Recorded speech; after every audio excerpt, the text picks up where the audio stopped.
Hello and welcome to another episode of Virtual Legality. I'm your host, Richard Hoeg, managing member of the Hoeg Law business law firm of Northville, Michigan, and it is that time again. Time to dive into the wonderful and wacky world of Nintendo Switch Pro rumors, or Nintendo Switch 2, Nintendo Super Switch, or whatever name you would deign to give it, which might be an important part of this story. Now, if you haven't been following that story, yesterday, Bloomberg, who has been in the spotlight for Nintendo Switch Pro rumors before, we'll talk about that as part of this video as well, put out an article that highlighted the fact that they believe at least about a dozen game developers actually have access to a Nintendo Switch development kit that outputs in 4K. And the result of that particular story has been pretty notable, so we're going to talk about that. But first, let's get some quotes from the story itself. Bloomberg says employees at 11 game companies said their teams were in possession of Nintendo's 4K development kit for the Switch. I've highlighted that last part in red because it's important how Bloomberg frames these issues for the second part of this video. So please keep in mind, Bloomberg is calling this Nintendo's 4K development kit for the Switch, which is an existing product as it stands today. It says the Nintendo Switch kit has similar capabilities to the hardware that customers would have at home. The kit for the original Switch, like the consumer products, transmits video to a TV or monitor at 1080p resolution. The new one does 4K.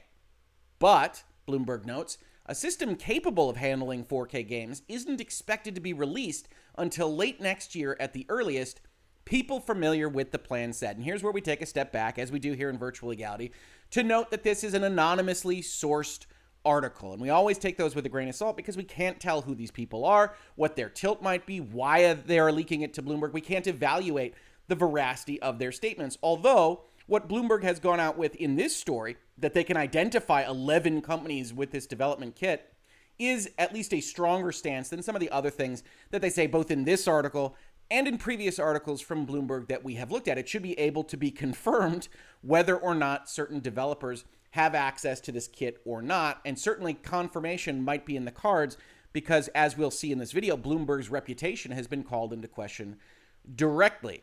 Continuing with quotes from the article, we see that although Bloomberg identified 11 companies using the 4K kits, the actual number is probably much higher. And I flagged this particular quote for our discussion because, in all honesty, it's a quote I don't much like, and I don't much care for in an article like this one. It's raw speculation from the journalists here. They say, hey, we've identified 11 companies. It's probably much more. That might well be true, but it doesn't really have a place in a news article like this one that's supposedly exposing the reality of a particular situation. It's probably much higher, sure, but it doesn't help the reader. And more importantly, from my perspective, I don't care about the ethics question here, the journalism question here, is that it cracks open the door for someone to deny whole swaths of the document. And we'll see that again in another quote that they gave. But first, we have to point out why the denials might be so adamant here. And that quote on your screen right now is why that might be. The latest model of the best-selling Nintendo Switch is set to go on sale October 8th. If you aren't familiar with that, we did a video on that as well. But Nintendo is putting out an OLED version of their Switch. Didn't otherwise change their internals, but did give it a nicer monitor for portable play and increase the price in doing so. So in about a week, they very much want you to be interested in purchasing that product, and they have a vested interest in making sure that information about any version that would come out after that product that you might otherwise wait for and not buy the OLED version is squashed wherever they see it. Now, Bloomberg also added some other topics of note here. It says by the time Nintendo showed off the new console in July, the company had already handed out the 4K kits to outside developers and asked them to design software to support the higher resolution. And I highlighted this phrase because, again, it will be a part of what we're referencing when we talk about denials and Nintendo's statement and feeling on these things. But it goes part and parcel with this earlier quote that I mentioned about it being probably much higher than 11 companies. We don't have any reason to believe necessarily that Nintendo asked them to design software to support the higher resolution. If these kits exist, probably were accompanied by something and said, hey, use them to the maximum of their capabilities, etc., etc. But Nintendo is going to harp on this language and some other bits of language in the article itself because, again, they don't want to talk about other versions right now, and who can blame them? So Nintendo Co. Limited, to their investor relations Twitter, and that's an important part of this story, tweeted the following shortly after this article went live. A news report on September 30, Japan time, falsely claims that Nintendo is supplying tools to drive game development for a Nintendo Switch with 4K support. To ensure correct understanding among our investors and customers, please buy our OLED, we want to clarify that this report is not true. We also want to restate, as we announced in July, we have no plans for any new model other than Nintendo Switch OLED Model, which will launch on October 8th, 2021. Now, the reason I highlighted that it's important that this is investor relations facing is Japan is a traded company. They cannot lie without getting into serious legal trouble in a statement like this. So as we do here in Virtual Legality, we are going to start with the understanding that the overall statement here is not a lie. But we're also going to break it down a little bit. Now, if this statement sounds familiar to you, there's probably good reason. We're going to talk about that as well. But it's also worth noting that a lot of recanting was done in the Bloomberg article after Nintendo put out this tweet. And if you go back and look at the updated version of the Bloomberg article, which is, I think, the only version that you'll be able to see if you go to the link in the description to this video, you will see reference to one company. They say they have 11 developers that have this kit, but they mention specifically Zynga because they aren't known for console gaming. And the Zynga spokeswoman apparently came out after the article and said the following. So disputed what the people familiar with the matter said. To clarify, Zynga does not have a 4K developer kit from Nintendo, she said in a statement. So now we've got multiple parties here to the Bloomberg article refuting certain things, and these refutations are being reported on the internet as strong, that Nintendo is saying none of this is true, it's not happening, etc., etc. But Nintendo's kind of known for this. They can't lie to their investors, but they can play with details. As I said, you might be remembering certain instances where this already happened. You might be remembering the video in Virtual Legality where we talked about Nintendo firing back against Bloomberg reporting and the fact that models weren't expected in the 4K and the OLED and everything else that wound up coming to fruition. Or you might be thinking of the fact that, hey, the investor call on February 1st of this year, if we go down and we look at it, had a quote that said specifically, we do not have plans to announce a new model. This is Nintendo to its investors. And then 5 months later, on July 6th, Nintendo announces that new OLED model. Or maybe you're going further back in time and you're thinking of something in 2012, where Japanese newspaper Nikkei, which had proven right about Nintendo rumors on many occasions, is reporting we'll see a new 3DS model announced tomorrow. The paper claims we'll see a 3DS redesign boasting a 4.3-inch screen, approximately 1.5 times larger than the current machine. This is on the 4th of July, 2012. Nintendo thought this was such a problem, they issued a statement to their investors again.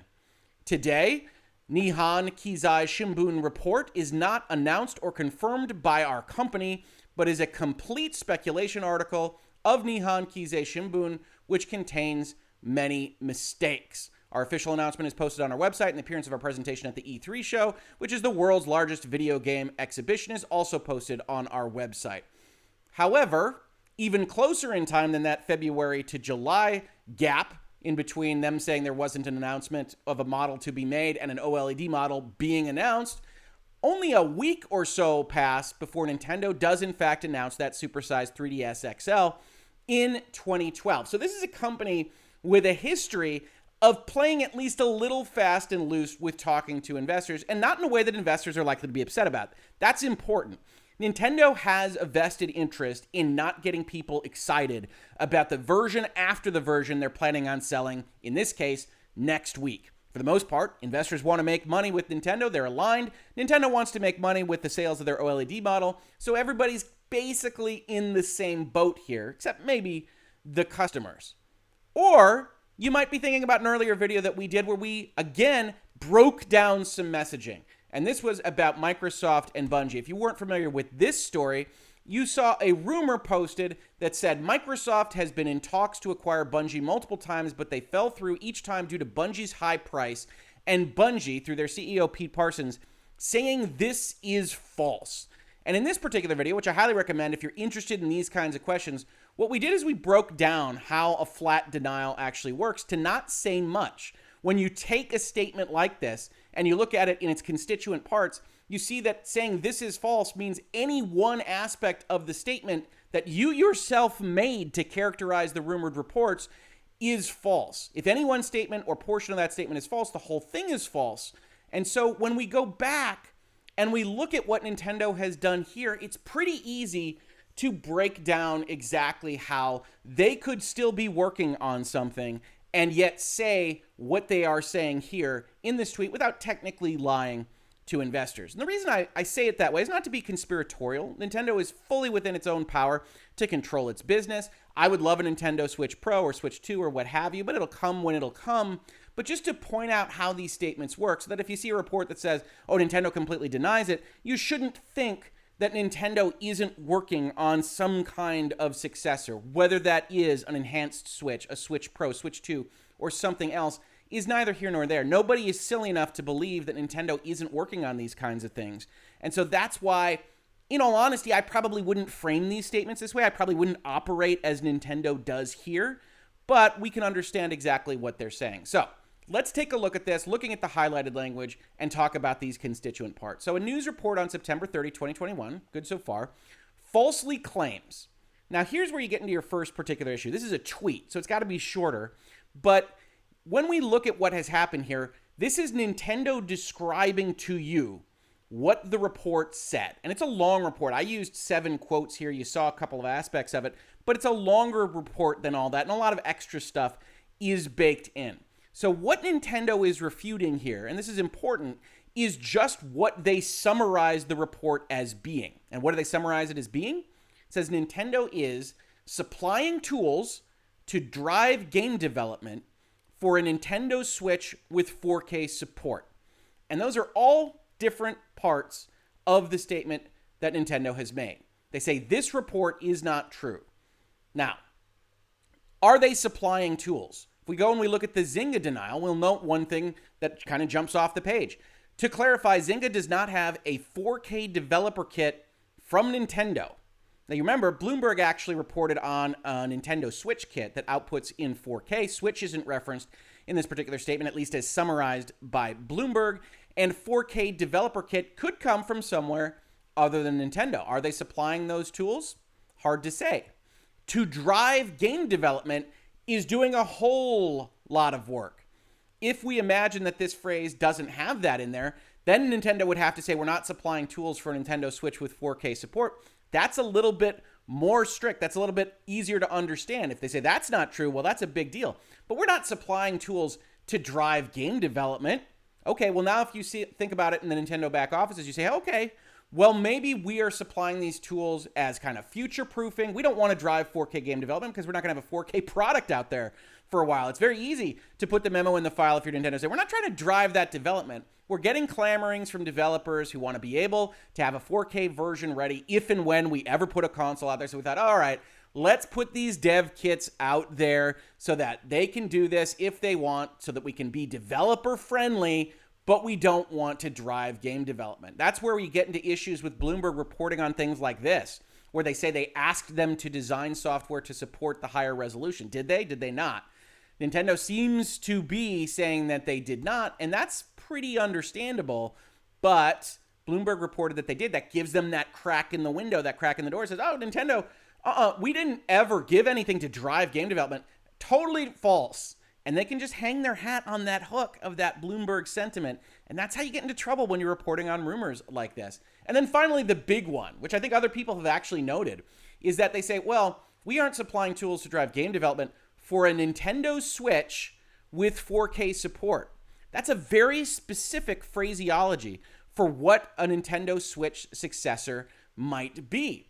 So if we go back all the way to the beginning here, we see that Bloomberg actually said a Nintendo 4K development kit for the Switch. Now, they backed off that a little bit, but if you're using this and you're Nintendo and you want to be able to deny this so you can sell OLEDs next week, this is actually pretty good for you. It's why I highlighted it in red, because in no universe is it likely that whatever we release with 4K, we're just going to call it the Switch again.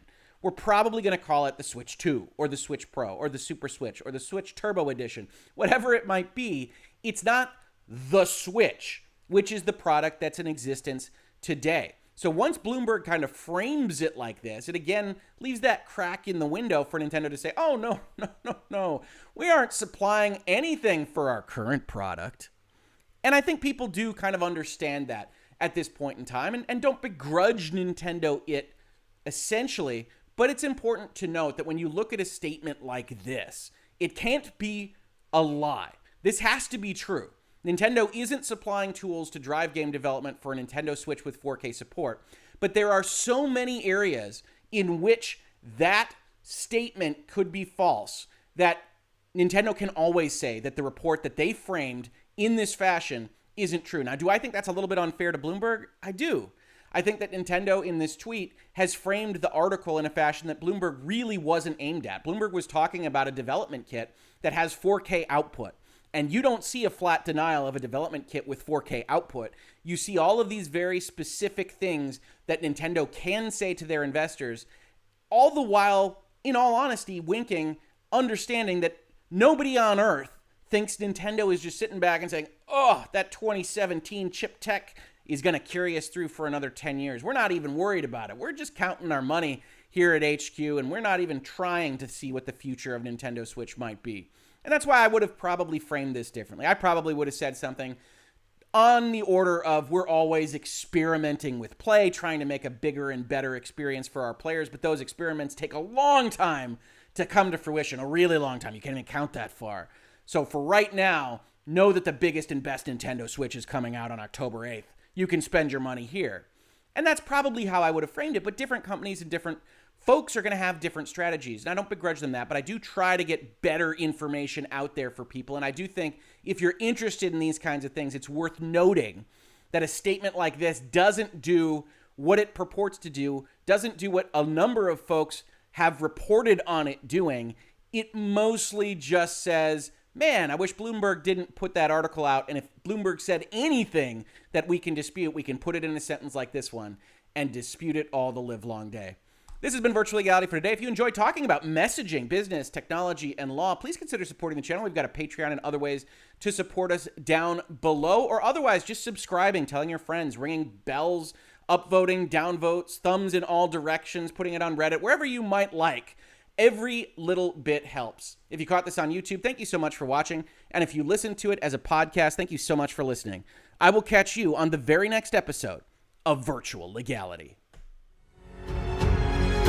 Virtual Legality is a YouTube video series with audio podcast versions presented as commentary and for education and entertainment purposes only. It does not constitute legal advice and does not create an attorney-client relationship. If you have legal questions about the topics discussed, please consult your own legal counsel.